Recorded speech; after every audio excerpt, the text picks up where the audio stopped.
TikToker Prince মামুনের নামে নাম।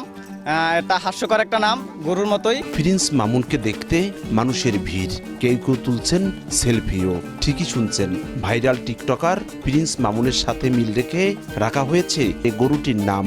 12 ফুট লম্বা ও 6.5 ফুট চওড়া গরুটি বেশ শান্ত স্বভাবের। প্রতিদিন খাবার লাগে প্রায় 25 কেজি।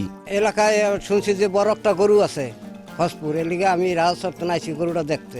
খামারি আইয়ুব আলী ব্যাপারী জানান, ছোট ভাই শামীম হোসেন ব্যাপারীকে সাথে নিয়ে 2 বছর ধরে প্রিন্স মামুনকে পালছেন তিনি। তাদের সাথে যোগ দিয়েছে ছুটিতে আসা আরেক প্রবাসী ভাই লালন হাসান। সযত্নে আমরা লালন পালন করি। গরু 12 ফিট লম্বা, উঁচাই আছে প্রায় 6 ফুটের উপরে। আমার চাহিদা 15-16 লাখ টাকা হইলে আমার হয়। আর যদি কম আরো থাকে ভাগ্যে, তাই মাইনা নেই আর কি করব।